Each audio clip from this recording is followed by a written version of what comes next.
I met a gypsy. I even think since especially when I turned pro, I don't think I realized the toll that it was having. I mean, when you're a kid, you have all this kid energy and you're just like, I mean, you can go days and days and days and not feel wore out. And, yeah, I mean, it was taxing. And even I think a lot of people don't realize this during the week too. At least I did this. I was always trying to put myself in the mindset of like, okay, if I got a good start, how's this going to play? If it's a bad start, and you're constantly running through these race situations. And, I did that a lot. I felt like that it gave me more control, although it's kind of goes against grain to say that, but I felt like it made me more in control when it came time. I had my things together. It was a little bit more ready. And, but yeah, I never forget. I worked with Johnny O'Mara there, early in my race career. And he said something to me about this candle, it goes out, you got about 10, 11 years. And he said 10 years and that candle starts to go out. You were bang on 10 years. It was like when I got to 10 years, I was like, I know what he's talking about now. And then, obviously that last supercross season was tough, but I don't know, for whatever rhyme or reason, it was just, try to go as hard as you can, as long as you can. And I didn't, thankfully I could go out on my own terms, but it was just, I struggled with like, why don't I want it anymore? Where's the hunger? And I couldn't find that anymore. It bothered me. Like I was like, where is it? Like, how do I dig for this? And to go for another one, or if I was going to do another year. And that was tough, but it's this career is racing so much different in a sense. It's like, we're not going to do this till we're 40 and 45. I mean, some guys race longer into the 30s, but like, I was just more the mentality. If I could, have a shorter window, but have more success, I'd rather go for that than longer. And that was just mine. I mean, everybody's different, however they want to choose it, whatever's good for them. But I also knew this was one because it wasn't going to last forever either, as far as, racing well into my 30s. It just, Ricky retired at 27, all these guys they're pretty young. And so, it's just what it is. Yeah. I think you were just from that generation. Like if you looked at the examples before you, I think the examples were like, win everything, dip. Yeah. Win everything. Like it's kind of changed a little bit now. I mean, you're maybe you might be the last guy that did that essentially. Like I guess after you, it's sort of the titles kind of jumped around a little bit, So I think there's almost a bit of a generational thing there too. Yeah. See a lot more guys going for longevity, and I understand that, and I don't frown upon it or judge them for it. Like I get it. It's when life's all about racing and that's all it's about, and there's no outlets in it, and it's and the fun starts not to, it's a job, and hey, we're hired to perform, that these guys are to win races and win championships, like that's the goal. It's taxing. Like I get it now, Yeah. So did you feel like a level of guilt about not wanting it?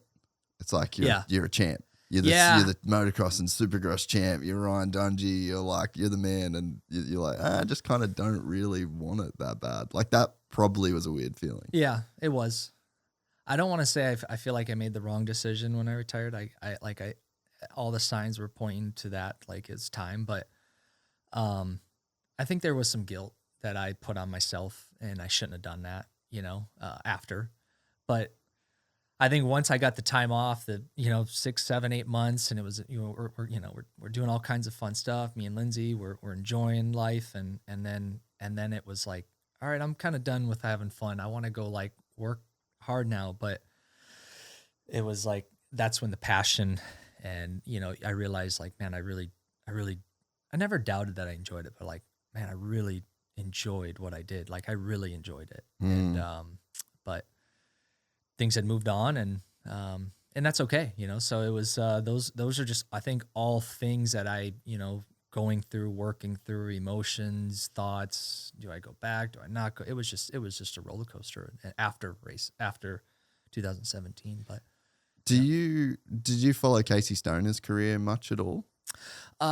Towards the end a little bit. He actually came out to the farm at Ricky's place and rode, so I got to meet him. But I didn't follow his career entirely, but I know he wrapped it up earlier. Yeah, I mean, well, he was like very early, but he I think it was just a similar situation with him, like there's just the pressure and the, just to not find the enjoyment of it. And I think, I don't quote me 100%, but I think there was like this insane offer on the table from Honda that he turned down because he's like, I'm just not the kind of guy that's going to take money for a paycheck. Money. Yeah. And you were kind of in that same situation. It was the same. I mean, you can take the money, but you can't hide behind the fact of whatever you're dealing. Like that's going to show. And not to say like I did it ever for the money. Like, I mean, it was nice, but I always knew that the passion had to come first and the love and the enjoyment and the rest would follow if you did your job. But I just didn't, like I said, at that point, it was offered and I was like, I'm going to get 2 months and we're going to go right back into it. And I don't know if it's going to be enough, and nor do I like, racing is tough because if you're not in the right mind space mentally, it's dangerous to be out there. Yeah. You have to be focused. It's more dangerous to go out there on the track and ride in fear and be scared. I mean, you almost attract the negative, all that, you put yourself in a bad position. You don't get your reaction time's not good. You're in the back of the pack where it's way more happening versus like, dude, if you're focused, alert, ready, executing, like you're going to put yourself in better spots. It's just, but it's like, man, I don't want to be in that position and be, not be in the right headspace. So that was a lot of the thinking behind it all. But do you reckon that because you're in a tough position, right? Like you retire, then you taking time away. Also, like I'm trying to think, can a guy like you just take a year off and come back?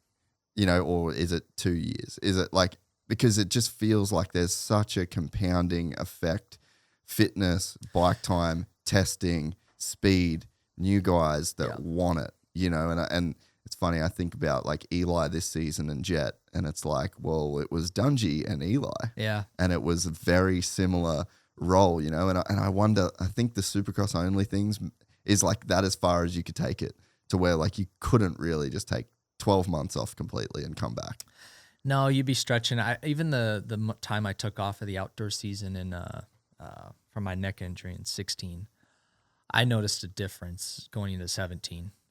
One, I feel like I had fallen behind a little bit physically, and not to say like you fall behind and it's just gonna take that much longer of you putting in your laps and your routine and your all your training to get back to that level. But everybody else had like kind of got further ahead of you, and you're playing kind of catch up. And I felt that.